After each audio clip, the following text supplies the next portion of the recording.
Concrètement, le 24 septembre dernier, un certain nombre de rendus ont été demandés aux équipes. Donc, non seulement les maquettes et les panneaux pour le projet en tant que tel, mais également un manifeste de 80 à 100 000 signes pour présenter en fait leur vision sur les quartiers politiques de la ville, ainsi qu'un certain nombre de zooms thématiques, de focus.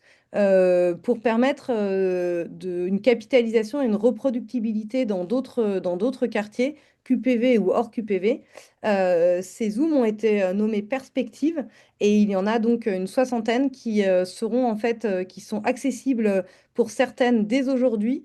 Donc en l'occurrence pour les trois qui seront présentés aujourd'hui, mais ainsi que d'autres, elles vont être accessibles sur le site internet de Quartier de Demain, donc dans la rubrique ressources. Vous pourrez les télécharger et les lire, puisque évidemment, nous allons avoir peu de temps aujourd'hui pour vous les présenter. L'idée étant de vous faire un petit teasing et de vous donner envie d'aller les lire et de rentrer dans ces perspectives thématiques quartier demain qui font partie des rendus. Et l'idée, c'est que donc nous allons avoir 5 webinaires. Là, c'est le premier. Nous avons regroupé trois perspectives autour d'une thématique commune qui est la question de la politique de l'eau et des sols dans les quartiers politiques de la ville. Pour cela, aujourd'hui, nous allons essayer de traiter la question plus spécifique de comment la gestion de l'eau et de sol permet une nouvelle cohésion socio-environnementale dans ces quartiers. Et pour cela, on aura l'atelier du rejet avec Anaël Paco, Battle et Roig avec Claudia Amias, sachant que ces deux équipes, donc Atelier du rejet de Simon Tessou et Battle et Roig, ont participé, ont concouru sur le site de l'ODEV. Tandis que nous aurons également Marie Eholm qui interviendra pour GRU, qui faisait partie de l'équipe XDGA et qui a concouru sur le site de Sedan. Et également, je vais bientôt et très vite lui passer la parole, un de nos partenaires, donc France Ville et Territoires Durables, donc Sébastien Maire, on vous remercie voilà, d'être là, tous les quatre, pour introduire, Sébastien, tu introduiras le contexte et les questions principales autour de cette question de l'eau et des sols, avec un focus plus particulier sur les quartiers prioritaires. Je vais laisser la parole tout de suite. Nous aurons ensuite la possibilité d'entendre, j'y reviendrai, les trois équipes de concepteurs dont je vous ai parlé. Et bien sûr, sur le chat, vous pouvez poser toutes les questions à la fois à Sébastien, mais également aux trois concepteurs. Nous, on peut les voir, toutes ces questions. Soit on y répond directement par écrit sur le chat, puisqu'il y a des personnes qui sont derrière les écrans pour cela, l'équipe de Quartier de Demain. Mais également, j'en prendrai certaines que je réitérerai, que je rappellerai à l'oral pour que les différents intervenants puissent y répondre. Voilà un peu pour le déroulé. On a un peu moins d'1 h 30, 1 h 20 devant nous. Je vais te laisser la parole, Sébastien, tout de suite pour donc cette introduction autour de 8 10 minutes d'intervention. Merci beaucoup Céline et bonjour à toutes et tous.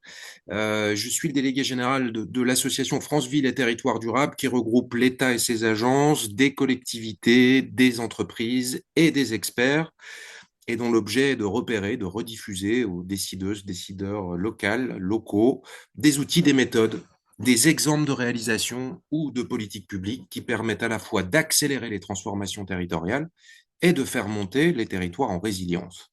C'est pour ça qu'on a été absolument ravis d'être partenaire de cette démarche de quartier de demain, une démarche qui fait du bien, qui a fait du bien à l'ensemble des acteurs que nous avons dans notre association, quels qu'ils soient, publics comme privés, notamment parce qu'on s'est aussi beaucoup penché, nous, sur la question des QPV. Quand on pense eau et sol dans un QPV, ou ailleurs d'ailleurs, on va d'abord penser adaptation. Et adaptation au dérèglement climatique, aux conséquences du dérèglement climatique. C'est pas la seule logique, mais c'est quand même une logique assez centrale. Et nous avons, dans l'association, défendu le fait que puisqu'on ne peut pas d'un seul coup adapter tout un territoire, qu'on n'a pas assez d'argent, qu'on n'a pas assez de moyens, qu'on n'a pas assez... la priorité doit être dans les QPV. Et adapter les QPV en priorité c'est renforcer la résilience de l'ensemble du territoire. Il n'est pas urgent d'aller débitumer et verdir des centres-villes où les habitants plus aisés sont de toute façon absents pendant les jours de canicule parce qu'ils sont dans leur résidence secondaire ou dans un plan B dans la famille. En revanche, comme on l'a vu pendant le Covid, dans les QPV réside une grande partie de nos travailleurs essentiels. Et si ces travailleurs ne dorment pas la nuit, plusieurs nuits de suite, à cause des canicules, ben, c'est l'ensemble du territoire qui s'arrête. C'est les fonctions essentielles du territoire qui s'arrêtent. Donc, avoir une priorité politique d'adaptation dans les QPV est une action de résilience pour l'ensemble du territoire. Et on défend ça dur comme fer. Maintenant, comment on adapte? Ben, bien sûr, l'eau et le sol sont des sujets absolument centraux. Le sol, en premier lieu. Le sol, dans les QPV ou ailleurs, a été considéré au cours des 50, 60 dernières années uniquement comme le support inerte du développement de nos activités humaines.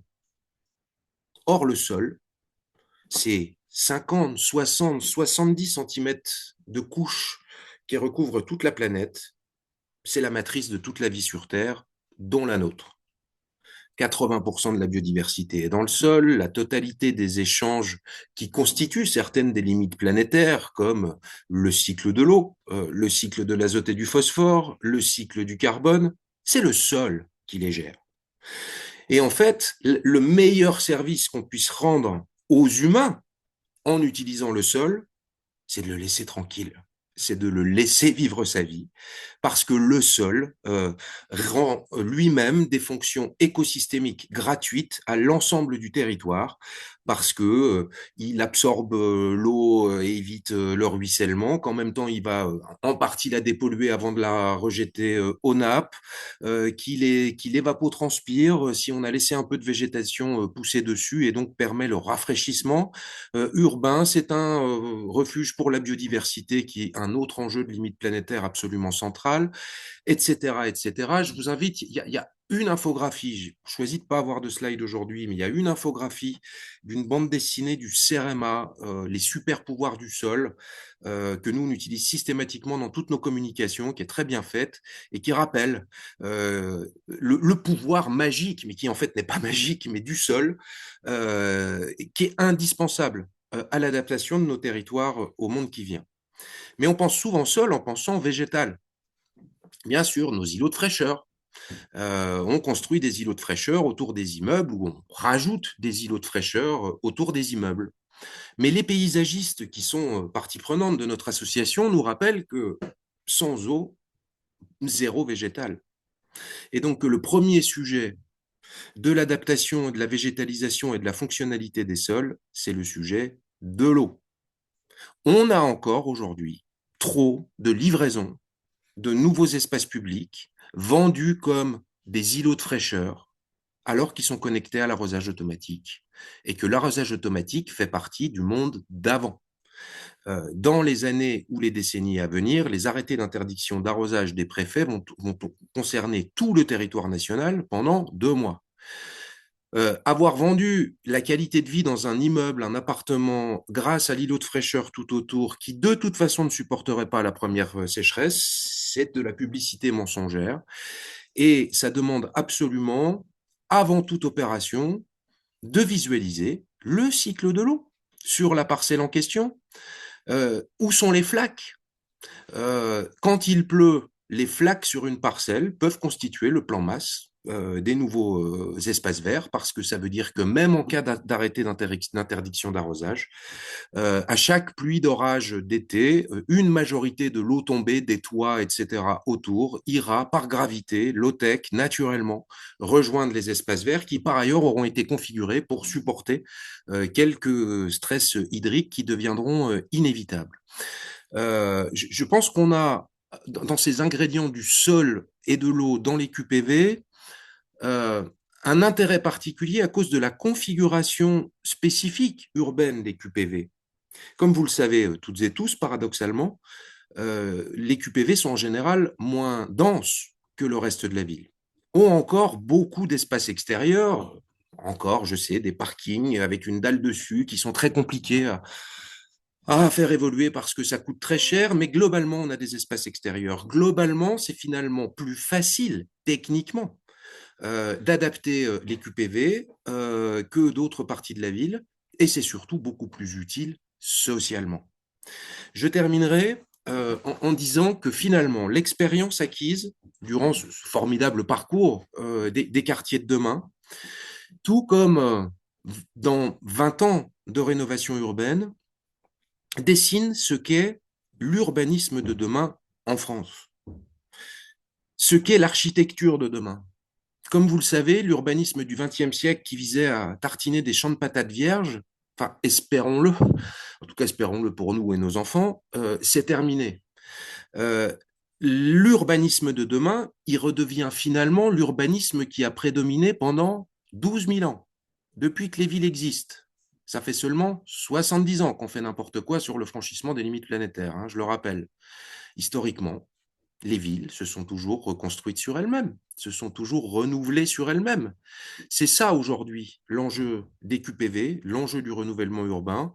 Et dans cette période un peu troublée, nous nous réjouissons au sein de l'association que les annonces aient été faites pour un ANRU 3 qui devrait permettre notamment de capitaliser les excellentes propositions qui ont été faites dans la démarche Quartier de demain. Merci de votre attention.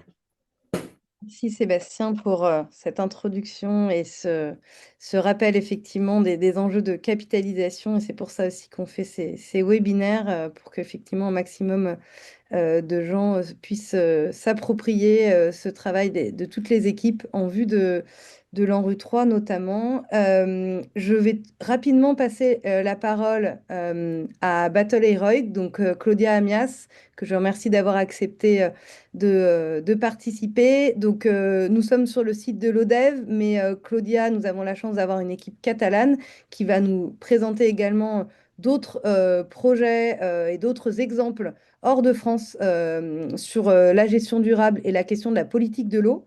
Dans politique de l'eau, donc cette perspective, Claudia Amias ainsi que l'ensemble de l'équipe a théorisé en fait les manières de cultiver l'eau. Donc nous avons beaucoup aimé ce terme de cultiver l'eau. Et d'après votre expérience, l'idée c'est de nous montrer comment on cultive l'eau. Est-ce que vous pouvez nous donner des exemples et est-ce que comment en fait cela démontre une gestion durable de la biodiversité? C'est toutes ces questions en fait qui ont été au cœur de vos réflexions et vous avez 15 minutes pour nous faire un exposé. Et puis on aura 5 minutes à peu près de questions-réponses en fonction des questions du chat. Ok, merci beaucoup et merci beaucoup pour cet espace de présentation. Donc, comme Selena vient exposé, si on peut passer à la page suivante, et on va vous expliquer un peu notre vision chez nous de la politique de l'eau et la gestion des eaux. Donc, on voulait commencer ce webinaire avec cette image de l'ODEV en 2015, avec cette crue, non, dans les rivières qui sont sur les sites de l'ODEV.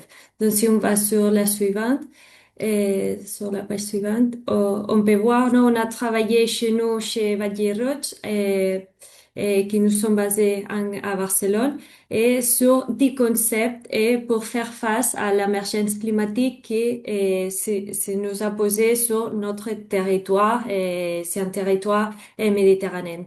Donc, aujourd'hui, on va zoomer sur la politique de l'eau et la gestion des eaux et même dans les trois échelles, l'échelle des villes, territoires, et l'échelle du paysage et des espaces publics, et arriver à la gestion des eaux dans les bâtiments et dans les logements qui est bien considéré nous, sur les QPV. Donc, si on va sur les suivantes, on parle des eaux en mouvement et dans cette géographie primigéniale, nous, des espaces libre de la ville et du territoire. Donc, on peut aller à la suivante. On- qu'est-ce qu'on a fait, nous, jusqu'à présent? On a travaillé sur différents projets dans la métropole de Barcelone, on peut passer. Et on a travaillé sur les laminages, sur des eaux pluviales, sur des espaces de rétention des eaux pluviales et de l'infiltration des eaux sur les territoires même. Donc, si on va à la suivante, eh, nous sommes basés, non, dans cette bassin méditerranéen qui, il y a pas longtemps, non, mais qui était très extensif, non, sur les bassins méditerranéens et qui est caractérisé, non, pour cette variation de température très modérée, non. On a pas beaucoup de nuits qui sont dessous 25 degrés et on a un système de précipitation chaque 3 mois qui nous permet d'avoir des saisons humides et des saisons de sécheresse, non? Et que les espaces verts et les animaux et les arbres sont habitués à ce régime de précipitation.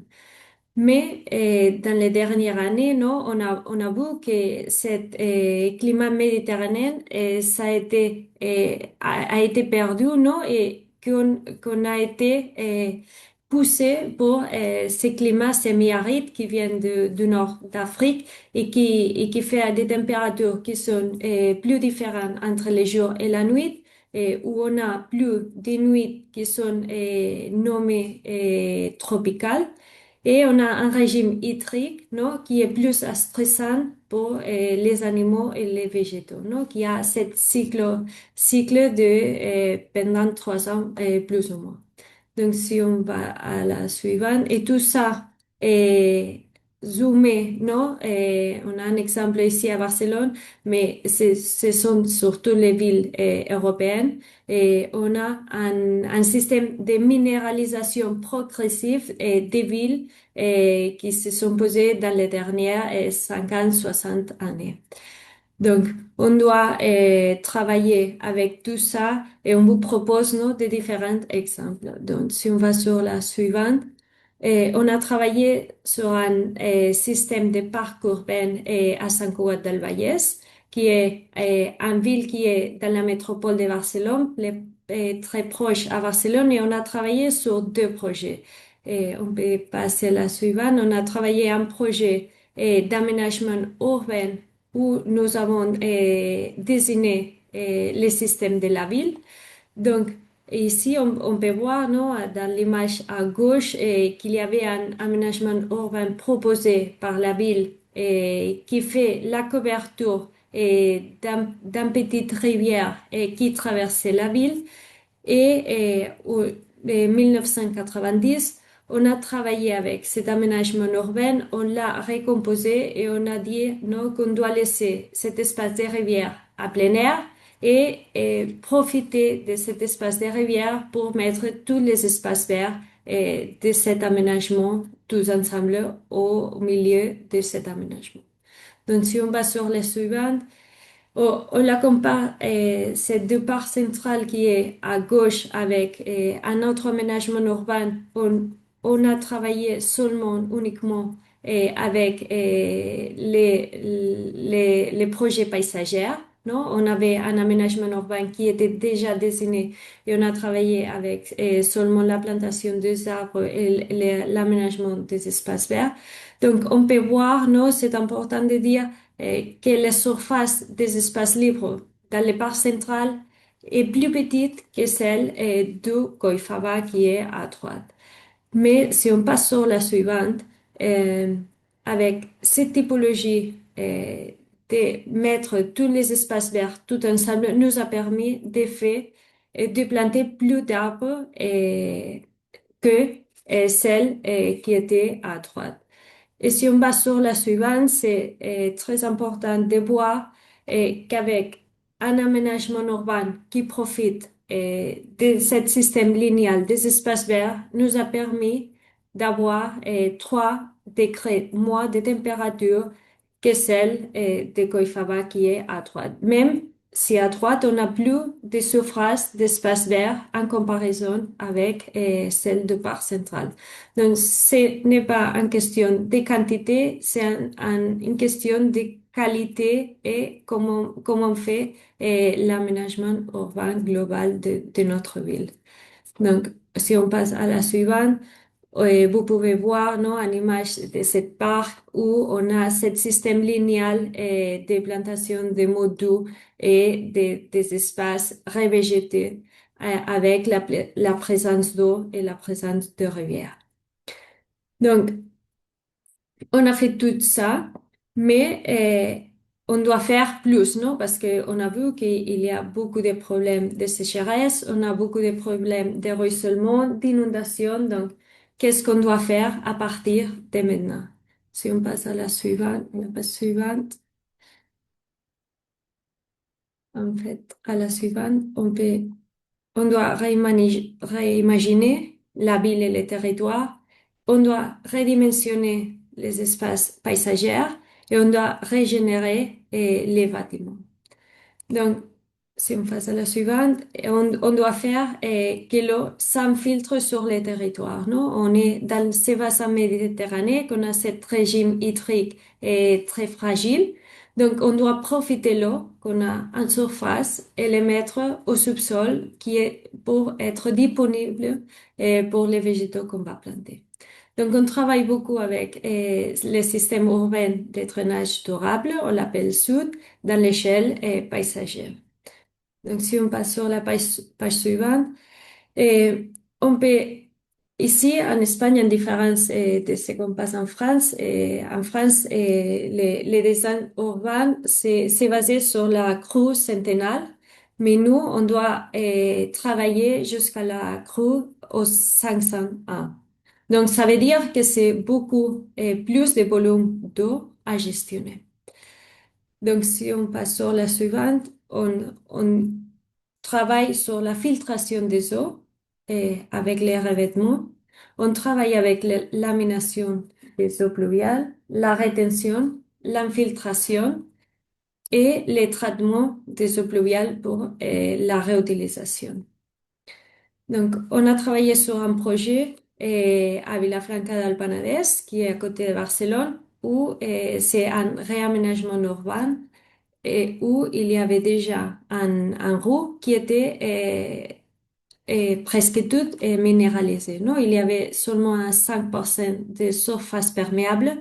Donc, on a réimaginé cette roue avec un 75% de surface imperméable à travers de la déminéralisation du sol, à travers des revêtements qui sont perméables, qui ne sont pas mis sur un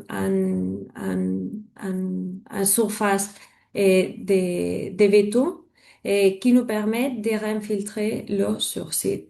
Et si on va sur les slides suivants, vous pouvez voir non, que tous les végétaux se sont plantés sur cette nue qui nous permettent de gestionner l'eau, mais en même temps qui nous permettent d'avoir les meilleures conditions pour les végétaux qu'on plante. Non? Et vous devez penser non, que chez nous, c'est obligatoire d'irriguer toute la végétation qu'on plante et on n'a pas beaucoup d'eau pour irriguer les végétaux. Donc, avec ces nus, ça nous permet de créer ces meilleures conditions pour les végétaux qu'on plante.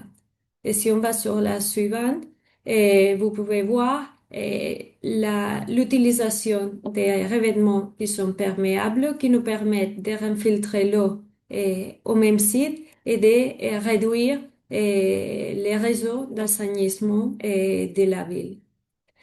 Donc, sur les projets suivants, on a travaillé sur un rond-point qu'on peut trouver beaucoup de ronds-points sur toute l'Europe. On appelle l'Espagne la nation rond-point parce qu'il y a beaucoup de ronds-points.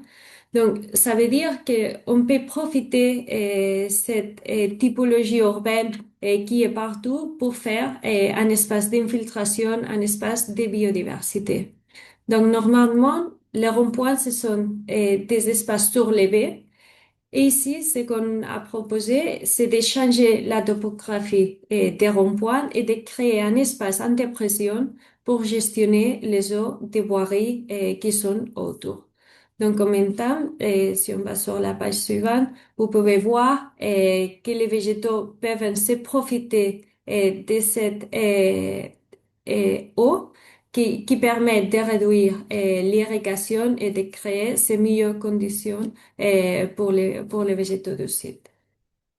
Et finalement, non, si on va sur la réutilisation des eaux dans les bâtiments, et on a travaillé sur des projets de réutilisation dans un logement Passif House à Barcelone, si on va sur la page suivante, où on peut récupérer les eaux pluviales pour l'irrigation des espaces verts autour de la maison et aussi pour récupérer les eaux qui sont des eaux potables pour l'utilisation des toilettes. Donc, si on va sur la page suivante, vous pouvez voir, non, que normalement, la moyenne annuelle dans les métropoles de Barcelone, c'est une consommation d'eau potable par personne de 106 litres jour. Donc, dans cette maison, on a constaté qu'avec la réutilisation de diverses typologies d'eau, on peut diminuer plus d'un 20% la consommation d'eau pour arriver à 80 litres jour par personne. Donc, ça veut dire que si on part sur la suivante, on peut irriguer les espaces verts avec un 100% d'eau pluviale et que les eaux des toilettes peuvent être des eaux grises et qu'on ne doit pas utiliser des eaux potables pour certains usages de la maison. Donc, si on passe sur la suivante, eh, on peut voir non, un peu cette idée non, de potager des espaces verts et aménagés avec des eaux pluviales. Et finalement, non, on voulait vous montrer un dernier projet non, à Toulouse. Et on a travaillé avec Oma qui a fait les parcs des expositions, les bâtiments, et on a travaillé sur les espaces verts. Ou si on passe sur la suivante, on a travaillé avec des différentes typologies de plantations pour profiter, non, la gestion des eaux sur les mêmes sites, non, avec la création des espaces déprimés, non, à nu, et aussi des espaces qui font la déporation des eaux. Donc, si on passe sur l'image suivante, non, vous pouvez voir non, cette idée d'avoir cette nous qui nous permettent de gestionner et de réinfiltrer les eaux sur site. Et finalement, non, sur la suivante, vous pouvez voir cette façon de d'épuration d'eau qui nous permet de traiter l'eau avant de les réinfiltrer sur le territoire. Donc finalement, pour conclure, non, on voulait vous zoomer un peu sur le cas de l'ODEF. Si on passe sur la page suivante, l'ODEF a ces deux rivières, la Lek, la Solondre, qui ont généré cet espace dans les territoires à travers de l'implantation d'industries au bord des rivières mais que dans les années non, a été abandonnée et la ville s'est versée en dos non, vers la rivière. Donc, si on passe sur la page suivante, on peut voir non, que maintenant à l'ODEF, on trouve qu'il y a beaucoup de voitures qui sont garées à côté de la rivière et que la ville ne regarde pas la rivière. Donc finalement, ce qu'on a proposé, c'est d'aménager ces espaces verts avec un aménagement qui nous permette, si on passe sur la suivante, qui nous permette euh, d'avoir un aménagement quand la rivière est douce, non, comme ça, mais qu'on doit avoir en tête, non, que il y a des inondations, il y a des crues donc, tout l'aménagement qu'on fait doit être capable de résister les inondations, comme on peut voir sur l'image suivante. Donc, finalement, non, c'est-à-dire sur la dernière slide, vous pouvez voir un peu ce qu'on a envisagé à l'ODEF, de dire si on met de l'argent sur les espaces publics, on va reverser non, cette idée que maintenant on a de l'ODEF, que tous les bâtiments tournent le dos vers la rivière et de dire, non, tous ces bâtiments qui sont à côté de la rivière auront un nouvel espace libre, un nouvel espace pour les jeunes et pour les habitants de l'ODEF. Donc, merci beaucoup. J'espère que qu'on vous a pu expliquer un peu notre idée de la gestion de l'eau et n'hésitez pas si vous avez quelques questions. Merci. Merci beaucoup, Claudia. Tu as un tout petit peu dépassé ton temps de parole, mais je vais quand même essayer, on va quand même te poser. Et merci beaucoup parce que c'était effectivement passionnant d'entendre à la fois les retours d'expérience français et espagnols notamment. Peut-être une question par rapport à la question de la gestion. Dans gestion de l'eau, il y a gestion, la question de l'appropriation à la fois par les habitants dans la gestion et la maintenance à terme de ces installations, et la question de l'appropriation aussi par les collectivités, par les maîtres d'ouvrage de ces aménagements autour de l'eau, et notamment avec le recul que vous pouvez avoir sur certains aménagements. Oui, en fait, c'est une question que c'est vraiment posée parce que il ressemble qu'il y aura plus de gestion avec cette typologie des espaces verts, mais ce qu'on défend, c'est que c'est plus facile d'entretenir un espace où elle-même non, a cette irrigation, à cette mode de vie. Donc, on peut dire que normalement, par toutes les villes, il y a des espaces verts avec beaucoup de végétation, avec beaucoup de végétaux, avec des parterres qui sont surélevés. Donc, la gestion, c'est pareil, en fait. Et c'est la même gestion. Et finalement, pour les réseaux d'assainissement qui est mis sur les espaces verts, sur les espaces qu'on a plantés, en fait, c'est plus facile à entretenir parce que ce sont des ouvrages plus grands qui permettent l'eau à la fin d'entrer plus facilement dans les réseaux d'assainissement. Donc, à la fin, c'est plus facile pour gestionner la crue et les eaux pluviales. Ok, merci beaucoup. Je propose, on doit malheureusement enchaîner, mais encore une fois, la perspective est, totalement disponible sur le site internet ainsi que les autres. Donc vous pouvez aussi lire et regarder l'ensemble du projet de Battle et Rogue, notamment sur l'ODEV, téléchargeable sur le site internet. On va passer en réponse et en cohérence avec cette première intervention. On a souhaité faire intervenir donc l'atelier du Rouget. Anaël Paco va revenir sur le cas de l'ODEV, mais plus spécifiquement autour de également la question de la gestion de l'eau et le lien avec l'adaptabilité au changement climatique. Sur l'idée que, évidemment, le projet de l'ODEV cherche à recentrer la question de l'eau autour des rivières et le centre historique à se retourner vers ces rivières, mais aussi la question de l'usage des habitants.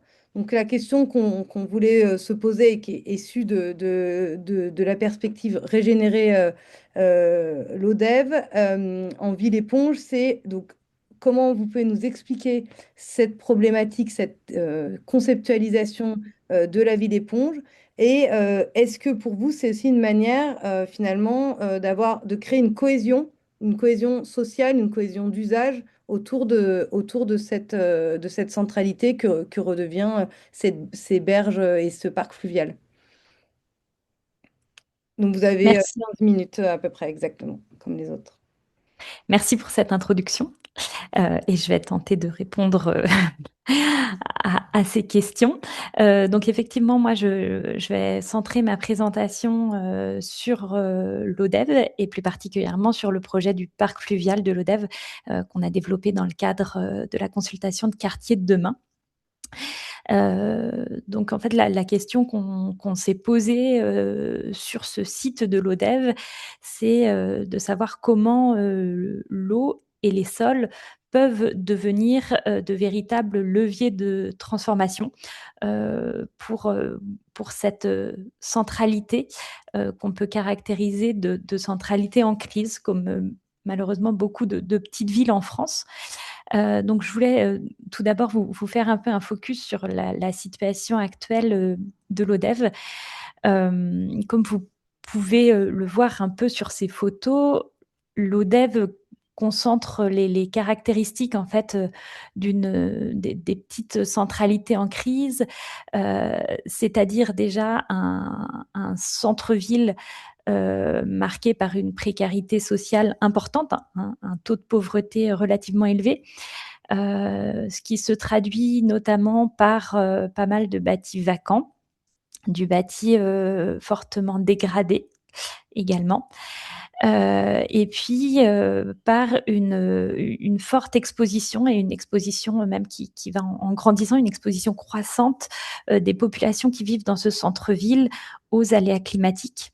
Donc quand on parle d'aléas climatiques, c'est à la fois les épisodes de forte chaleur, puisque, comme le rappelait Sébastien Maire en introduction, les habitants de ces petites centralités, en fait, pour beaucoup, ne partent pas en vacances et n'ont pas forcément d'espace extérieur associé à leur logement. Donc, ils sont très vulnérables, en fait, à ces épisodes de grosse chaleur en centre-ville. Et enfin, la deuxième exposition importante, comme le présentait également Claudia, c'est l'exposition aux inondations. Donc les inondations dans le centre-ville de Lodève sont dues à deux facteurs. Il y a une inondation par crue des rivières que sont la Lergue et la Soulombre, les deux rivières qui bordent le centre-ville, mais également une inondation par ruissellement qui vient en fait des massifs et des coteaux alentours. En sachant que, comme on peut le voir sur ces photos, les aménagements qui ont eu lieu, je dirais, ces 60 dernières années, ont consisté à imperméabiliser au au maximum les espaces publics. Donc, les sols sont entièrement revêtus, comme on le voit de mur à mur, de façade à façade. On a des nappes d'enrobés et de béton. Les petits ruisseaux qui descendaient des coteaux ont été canalisés et pour la plupart invisibilisés. Donc on est vraiment dans cette logique qu'on a essayé de révéler et voilà, qu'on emprunte à Baptiste Morisot, d'ère du drainage, où on a cherché vraiment à évacuer au plus vite toutes ces eaux de ruissellement. Donc cette logique de drainage associée à une urbanisation croissante des coteaux en amont et donc à une imperméabilisation font qu'aujourd'hui on se retrouve dans des situations en fait d'impossibilité à certains moments d'évacuer une forte quantité d'eau qui arrive sur le centre-ville. Voilà, d'où la situation que les habitants de Lodève ont pu vivre en 2015 par exemple, comme l'a montré Claudia. Donc on comprend voilà comment tous ces aménagements ont vraiment réduit progressivement la capacité de résilience en fait de ces espaces et ont aggravé le risque d'inondation. Donc on peut passer à la slide suivante, puisque la question qu'on s'est posée face à cette situation, c'était voilà, de savoir maintenant comment on opérait la bascule vers un autre modèle et comment l'eau et les rivières peuvent devenir une véritable ressource. Voilà, comment on arrête de les voir seulement comme un facteur de risque, mais comment on peut les prendre comme support, comme levier pour initier un projet de transformation du centre-ville. Donc c'est là qu'on a mobilisé deux notions, deux concepts qui nous semblaient vraiment féconds à l'ODEV. D'une part, le concept de ville-éponge. Donc, c'est un concept qui a été formalisé notamment dans les années 2000-2010, notamment par un architecte paysagiste chinois, Kong Xianyu. Et ce concept, en fait, est né de la nécessité donc de grandes villes chinoises qui ont dû faire face à des phénomènes d'inondation catastrophiques, de repenser les villes pour améliorer leur résilience face au changement climatique. Et donc l'idée phare de cette notion, c'est d'essayer de retenir l'eau au maximum sur les sols plutôt que de chercher à tout prix à la repousser et à l'évacuer.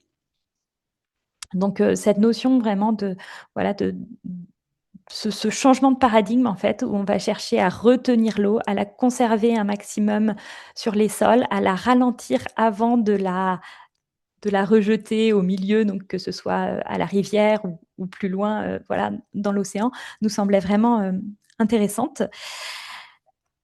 Cependant, à l'ODEV, on est dans une situation très particulière, une situation géographique très contrainte. On a peu de place, hein, on est, la ville est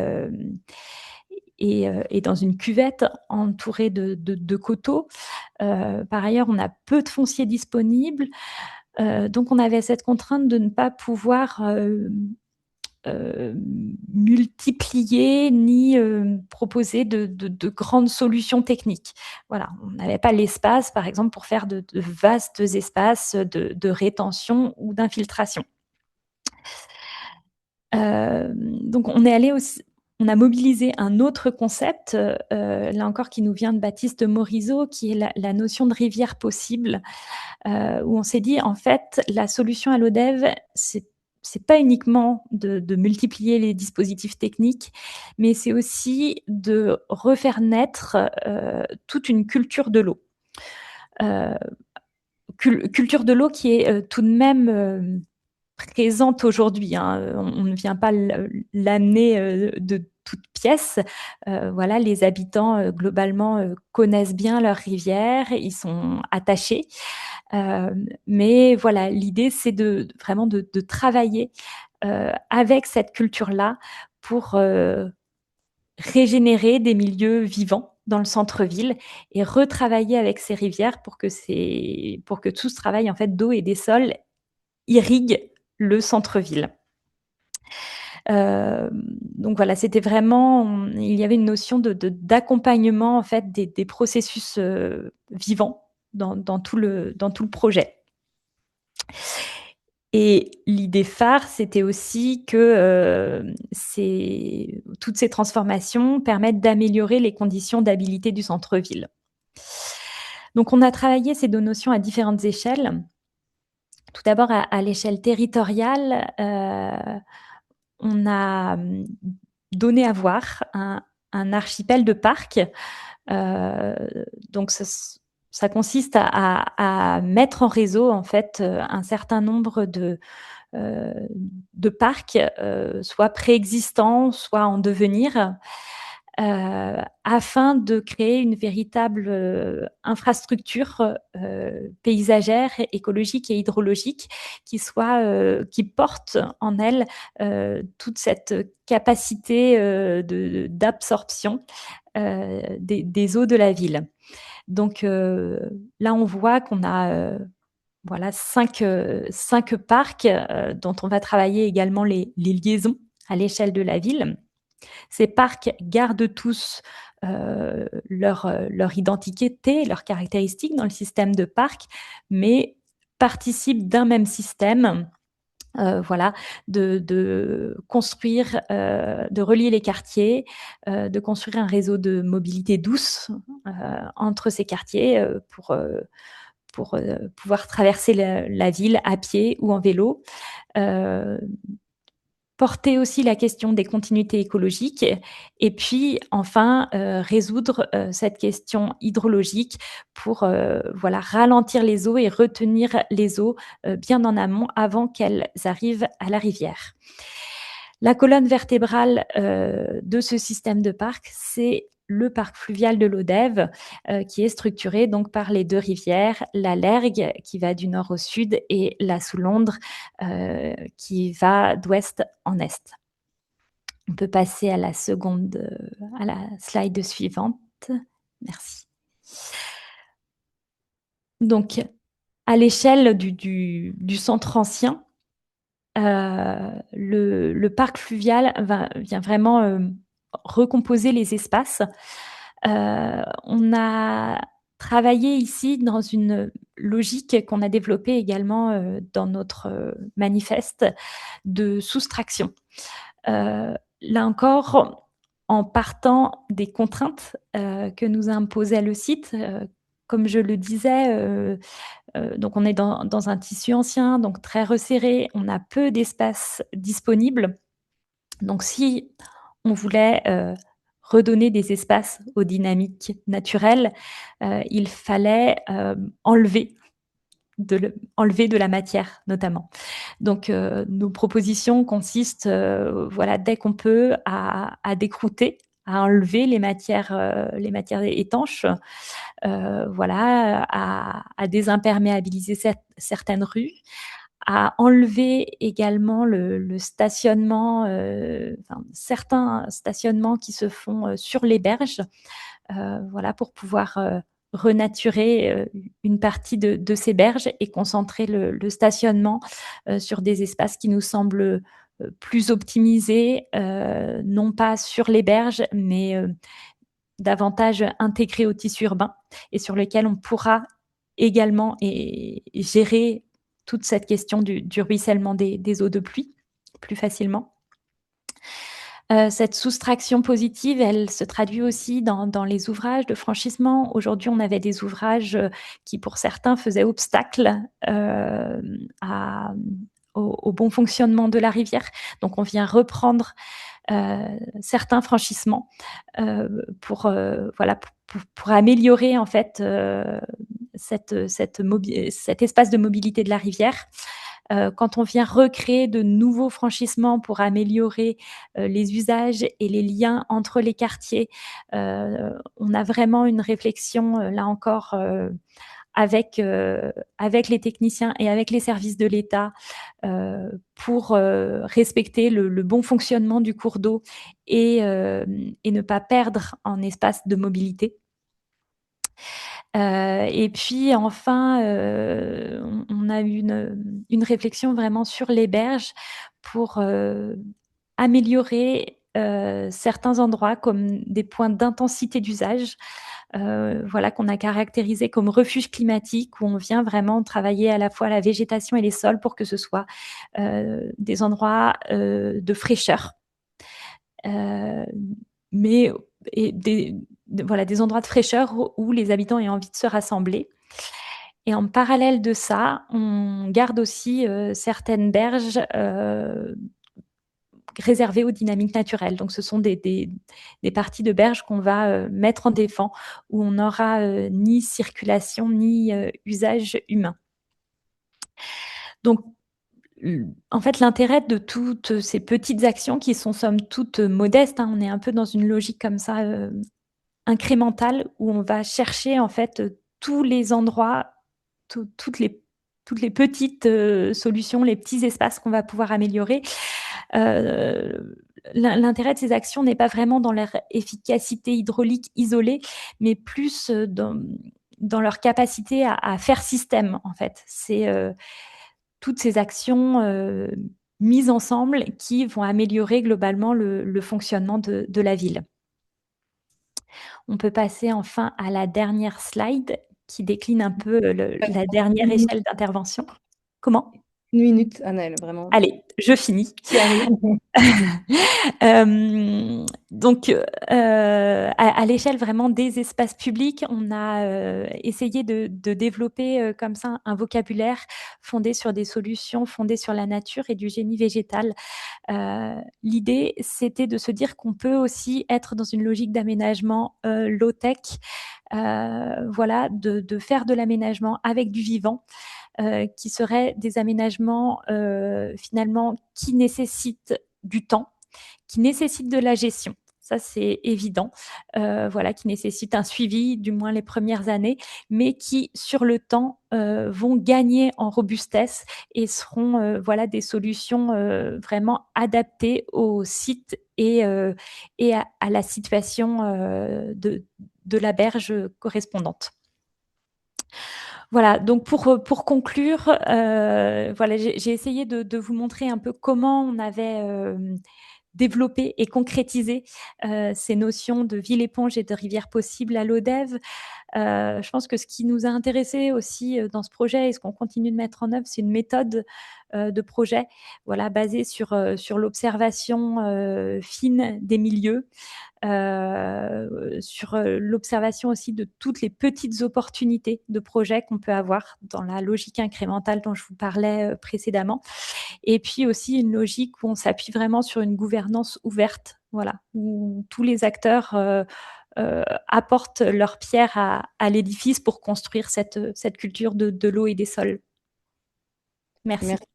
Merci beaucoup, Anaëlle, pour cette présentation très complète. Peut-être deux petites questions complémentaires.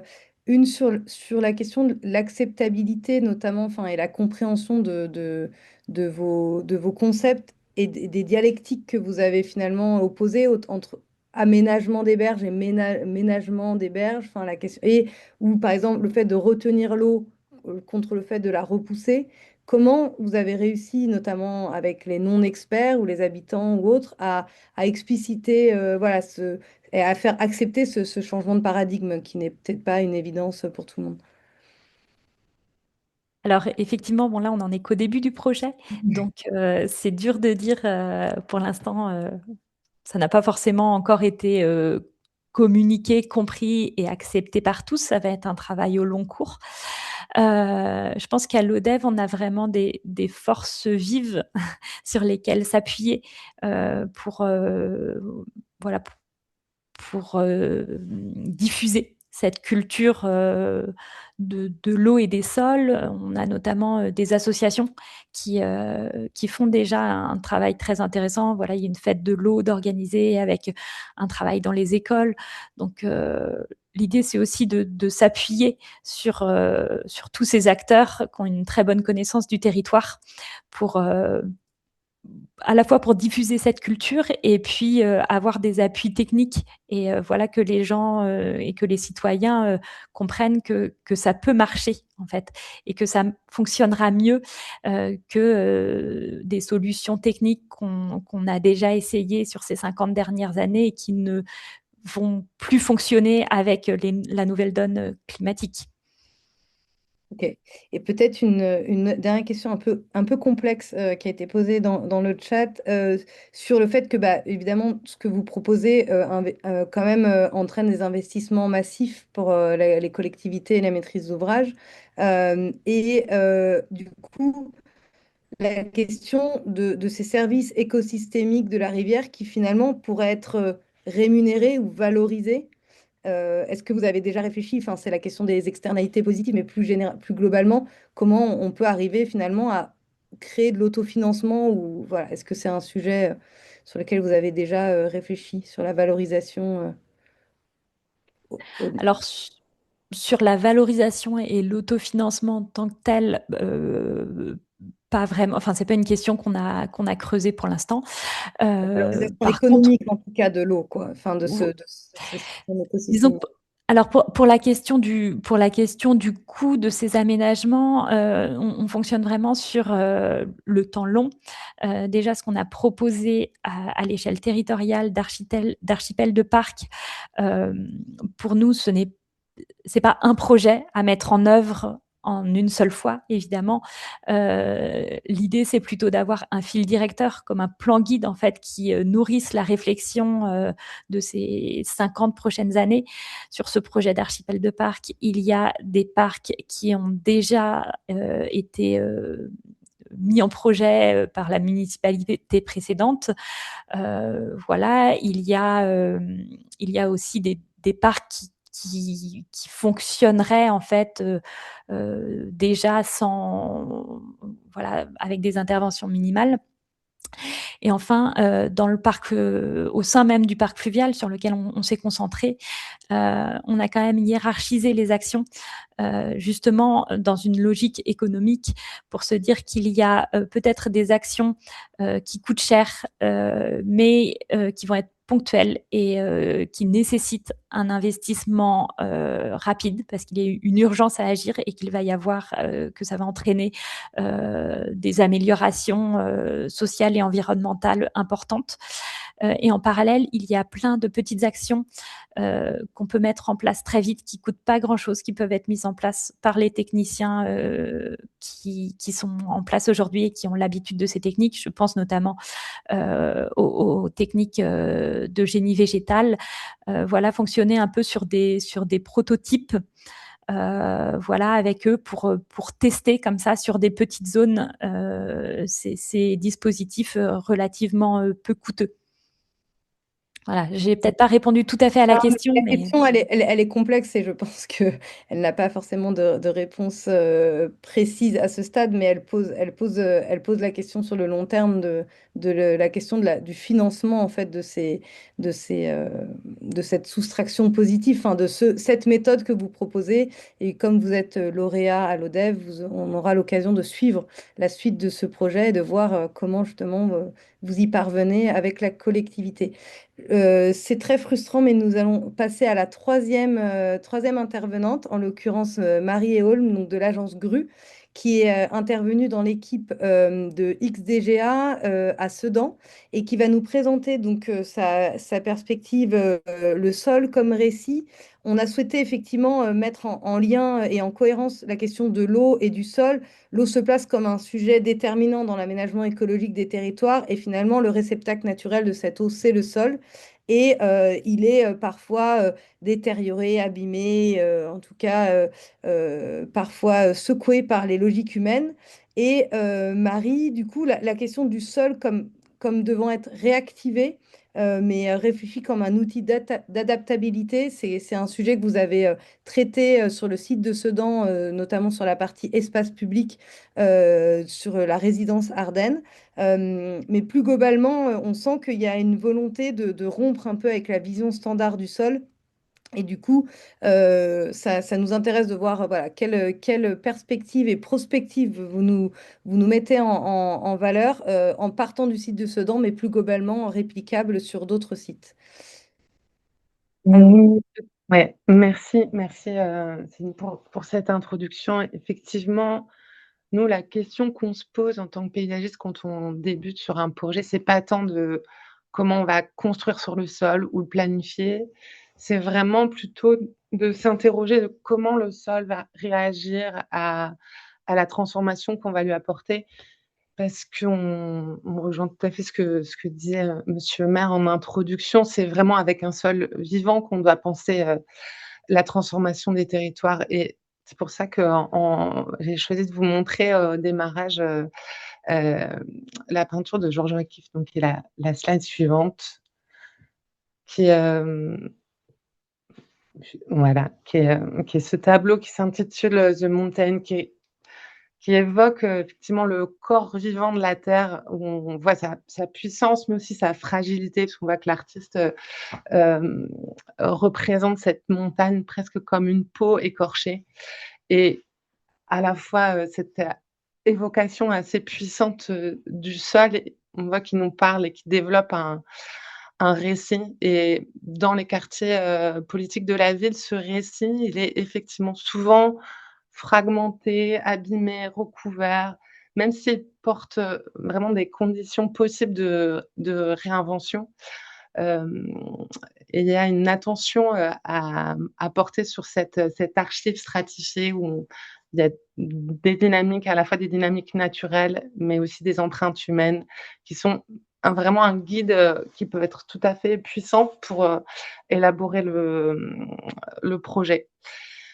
Et donc c'est pour ça que je voulais partager là sur cette petite prise de parole, partager donc les différentes expériences qu'on a pu mener à l'agence depuis une dizaine d'années, tant en fait sur les méthodes de compréhension des sols qui passent par la compréhension du territoire et les relations dans l'expérience située avant de passer à la planification, et souvent on l'aborde notamment avec une approche par milieu, que aussi sur les manières qu'on a pu avoir d'agir sur le sol, soit de le fabriquer, soit de le réparer, soit de l'adapter au projet. Et effectivement, c'est une méthode qu'on a appliquée sur le projet de Sedan avec l'équipe de Xavier de Gaëter.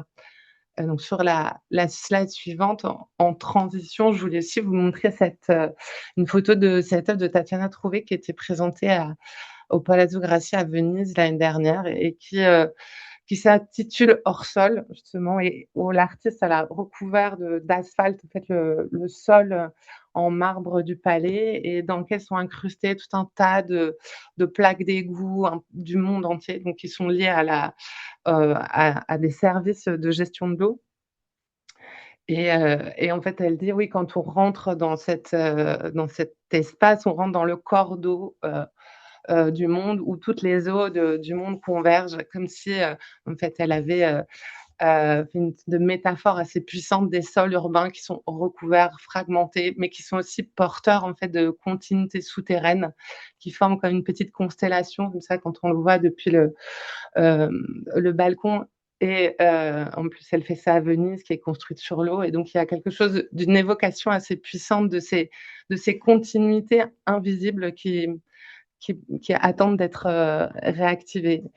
Et donc, dans cette approche, à la slide suivante, on peut, voilà, cette approche de compréhension du sol et de ses récits. En fait, dès le diagnostic, nous, on va marcher sur le site pour comprendre vraiment les dynamiques, les transitions, des relations. C'est ce que Paola Vigano appelle le close reading, qui est aussi largement expérimenté par le collectif Stalker, qui a été une des grandes inspirations de leur randonnée périurbaine dans notre travail et dans notre approche. Et dans les quartiers politiques de la ville, cette approche lente et minutieuse du territoire, elle est vraiment essentielle parce que ce sont souvent des territoires qui sont perçus comme vides, alors qu'ils sont plutôt mal lus, mal perçus.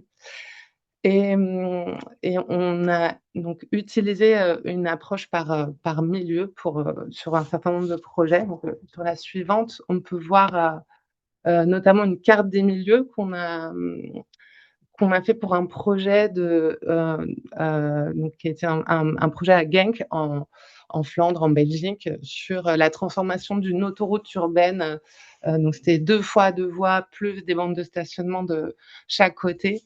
Et à première vue, c'est un territoire vraiment très éclaté, assez indistinct, en fait, on avait aussi des contraintes économiques sur la possibilité de transformation de ce lieu-là. Et donc, on a travaillé sur ces continuités de milieux qui sont en fait une synthèse de différentes couches d'analyse topographique, socle géologique, mais aussi les biotopes et aussi les organisations vières, les interventions humaines, enfin toute la question des usages qui vient se superposer à cette lecture du territoire. Et c'est particulièrement intéressant effectivement dans les QPV parce que ces quartiers QPV, ils ont été souvent construits par zoning, qui sont par essence une lecture par séparation et fragmentation. Et cette approche complémentaire, en tout cas du territoire par milieu, et qui nécessite en tout cas de retrouver des continuités qui sont assez ténues. Ça nous a permis de comprendre et ensuite de l'utiliser vraiment dans le projet. À Sedan, donc sur la slide suivante, on a effectivement aussi utilisé cette lecture d'identification par milieu. Donc le site était différent, plus petit, mais on a vraiment en tout cas un sujet topographique et territoire vraiment intéressant. Et donc on a identifié effectivement ce qui tenait, la topo, les trames biologiques qui étaient déjà préexistantes, ce qui participait des continuités, mais aussi Là où ça fragmentait, là où il y avait des ruptures et là où c'était intéressant pour nous d'avoir une action.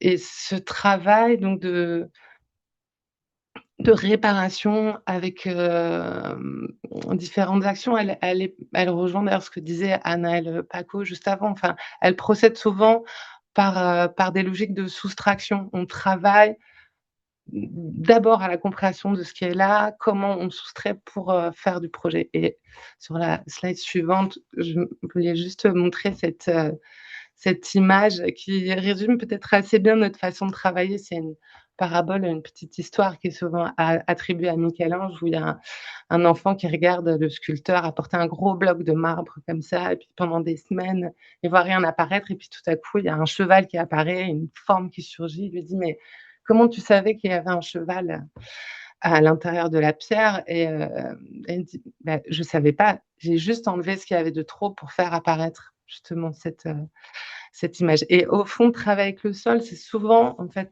c'est souvent ça. C'est, hem, travailler par logique de soustraction et voir ce qu'il y a en trop, et on peut voir sur la slide suivante, je reviens au projet de Genk sur lequel on travaillait. Donc ça, c'est, pendant le chantier de renaturation. Effectivement, la carte des milieux, elle nous a permis aussi de définir des zones vraiment d'intensification. On allait pouvoir, mettre, mettre l'énergie, du projet pour voir où est-ce qu'il fallait enlever, fissurer, réouvrir de façon massive ou parfois juste découper l'asphalte pour pouvoir avoir des logiques de renaturation un peu naturelles. Là, on est, justement au milieu de la vallée, et donc on était plutôt sur une logique vraiment de retrouver massivement le sol et de désimperméabiliser, massivement. Et donc c'est, une logique assez courante, sur le travail des paysagistes, cette logique de réouverture, de permettre de réinfiltrer l'eau, l'eau et l'air pour pouvoir retrouver en fait des actions, biologiques dans le sol. C'est aussi,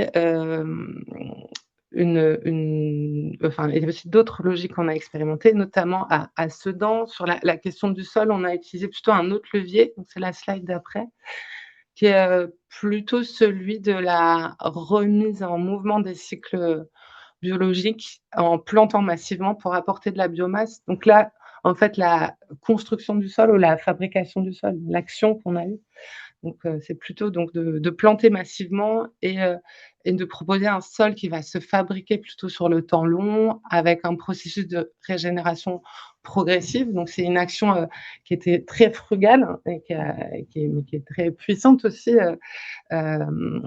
écologiquement. Mais elle est et par contre, ce qui est aussi très intéressant, c'est qu'elle a une action, par exemple, beaucoup plus rapide sur, une action climatique, un effet climatique, un effet sur les usages, et les supports d'usage, qui peuvent être, tout à fait intéressants.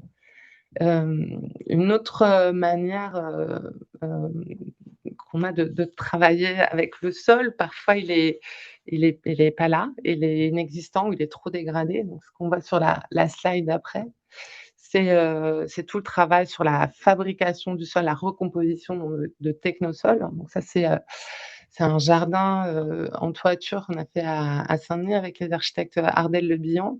Donc c'était 900 m² de toiture, végétalisée, mais on a vraiment cherché à le fabriquer, sans aller décaper, de la terre végétale, à la campagne et de rapporter, des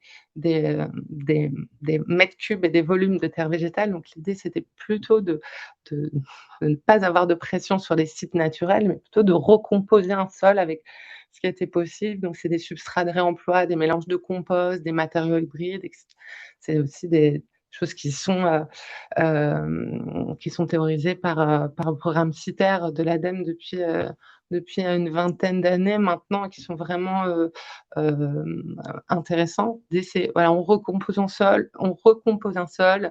on le fertilise de façon artificielle et puis on le laisse aussi un peu vivre. Là, on met pas de bordure, on travaille aussi avec, caillebotis perméables. Donc, c'est-à-dire il va se passer quelque chose aussi dans ce sous-sol qui va permettre de s'auto-régénérer. Et d'ailleurs, on n'a pas d'arrosage artificiel parce que la question de la ressource en eau, elle me paraît vraiment intéressante aussi en tout cas, comme réflexion, de savoir est-ce que végétaliser des toitures, c'est un intérêt si on vient pomper de l'eau des nappes, mais c'est un autre sujet. En tout cas, voilà, on a aussi travaillé sur sur ces pistes-là, fabriquer les sols où ils ont disparu. Et enfin, le dernier exemple que je voulais vous montrer sur cette idée de fabrication des sols, c'est aussi parfois l'inverse, en fonction du projet.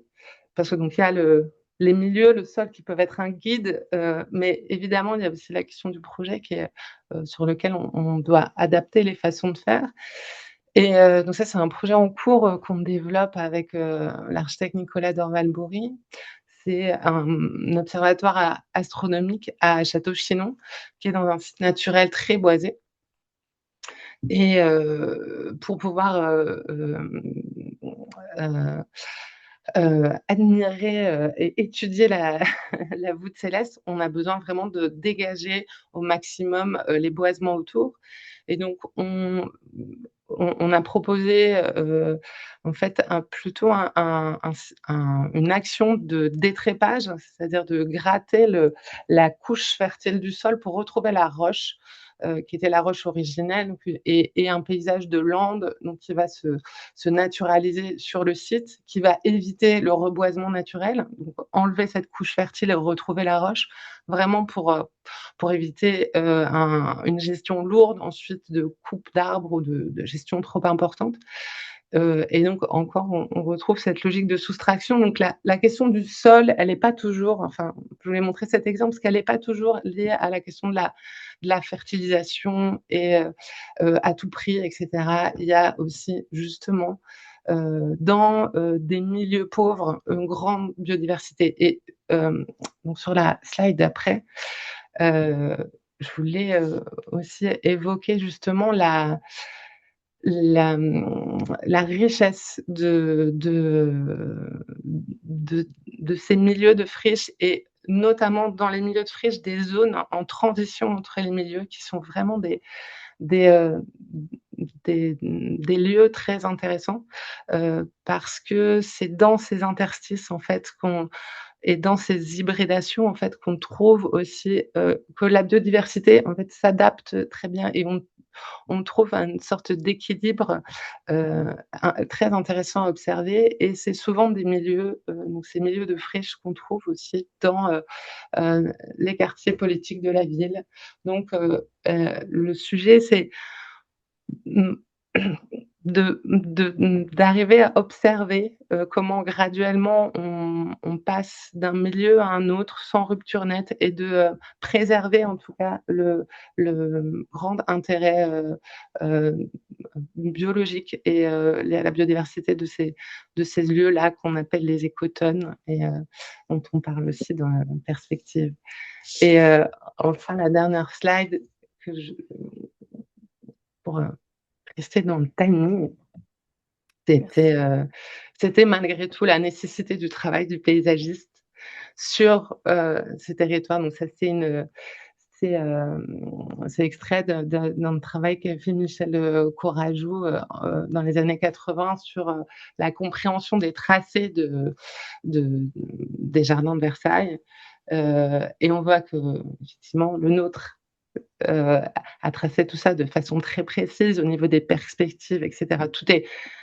Tout est très dessiné, mais c'est pas tant le tracé que la direction à mener, parce qu'on voit que c'est aussi organisé avec une grande liberté de possibles des marges. C'est-à-dire on a besoin d'organiser les choses, donc on a besoin des paysagistes pour comprendre, réfléchir et organiser ces tracés, mais c'est aussi pour proposer des espaces à activer, des communs à partager, et donc que le sol de ces quartiers-là puisse vraiment redevenir une surface civique, heu et heu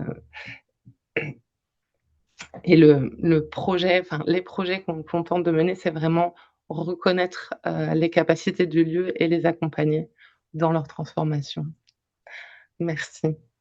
Merci beaucoup Marie, et merci d'avoir réussi à, comme les autres intervenantes, à résumer vos propos en si peu de temps. Peut-être des questions qui nous viennent à la lecture aussi de la perspective autour de la question que tu as indiquée sur vivre avec le trouble, c'est-à-dire la question du fait que aujourd'hui, comment convaincre justement des décideurs publics, en fait, de ne pas forcément avoir des paysages ou des maîtriser et à accepter, comme tu l'as montré sur les friches ou autres, de vivre avec le trouble, comme voilà, pour peut-être expliciter un peu ce concept que vous avez pu développer, sachant qu'à Sedan, pour reprendre vraiment le site de Sedan, on passerait potentiellement d'un lieu aujourd'hui très imperméabilisé avec un parking, un city-stade et vraiment beaucoup de béton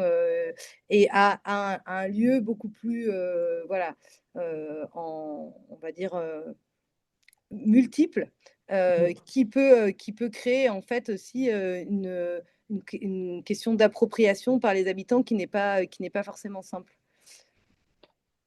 Oui, ben, c'est ce qu'on a essayé de développer dans le petit article sur la perspective, c'est effectivement cette question-là, c'est de compréhension des milieux pour, en fait, comprendre l'intérêt et la richesse qu'ils portent en eux et les relations qu'on peut avoir entre hem, les milieux proches et ceux sur lesquels on va intervenir dans le projet. À Sedan, effectivement, on était sur grande pelouse tondue, des tours d'immeubles des années 60, vraiment une urbanisation, à peu qualitative et même en termes de biodiversité, mais tout autour, on a une grande forêt qui se déploie en haut, on a des coteaux avec une grande richesse, enfin l'Axo là du milieu rempart comme on l'a appelé, donc qui est à la fois rempart ancien de la ville, végétation spontanée, mais aussi, plein de micro, micro-infractuosités, support d'habitat pour la petite faune et tout, donc vraiment, enfin, pour les oiseaux, pour les chauves-souris, pour les lézards et cetera. Donc ça, en fait, ça existe, donc c'est comment on tire cette dynamique-là dans le projet et mais pour arriver à faire ce travail, il faut d'abord l'observer et je pense que c'est la même, c'est une logique qui est commune à nombreuses agences que ce soit chez les paysagistes ou les architectes. C'est-à-dire on plus de logique de table rase, on étudie, on comprend, on fait avec ce qui est là et parfois, simple logique de soustraction, de désimperméabilisation permet de relancer la machine. À Sedan, on était économiquement assez contraints sur le travail de l'espace public. Donc, la logique, c'était reboisement massif qui va créer en fait de nouvelles logiques et recréer des continuités avec la forêt, retrouver des continuités avec la rivière qui est en contrebas et hem et ne pas être dans cette logique de planification et surtout pas s'arrêter à la limite de la parcelle ou à la limite, du périmètre d'intervention. Toujours regarder au-delà, Mmh. dans cette logique de continuité. Merci beaucoup. Peut-être une dernière question, on va devoir conclure pour libérer tout le monde à 14 heures. Peut-être rapidement, on a vu, et d'ailleurs cette image illustre que la question de la représentation compte énormément dans la représentation, notamment de la question de la biodiversité, de l'eau et du sol. Est-ce que c'est quelque chose sur lequel l'équipe UGRU, XDGA, on a pu le voir, la diversité des représentations sur ces questions de paysage dans le cadre de l'exposition, mais sur lequel vous avez un attachement particulier? Est-ce qu'il y a des éléments que vous souhaitiez peut-être nous indiquer? La représentation, la représentation, par exemple, de la carte des milieux ou ce type de représentation, nous, elle nous permet de, souvent on nous dit: «Ah, c'est des telles images. Mais c'est pas. L'idée, c'est vraiment des outils de compréhension. Donc, comment bien comprendre l'endroit où on est, qu'est-ce qu'on fait, pourquoi on le fait. C'est vraiment des guides pour le projet.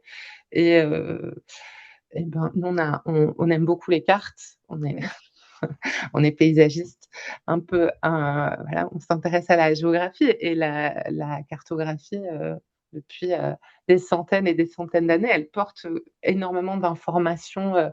La lecture des cartes porte beaucoup d'informations sur le territoire. Donc, je pense qu'on prolonge, on continue avec de nouveaux outils cartographiques qu'on s'approprie et qui sont nos outils de projet aussi, nos propres outils. On s'approprie effectivement des outils de représentation qui nous permettent ensuite de développer les projets. Ouais. Eh ben, Mmh. merci beaucoup.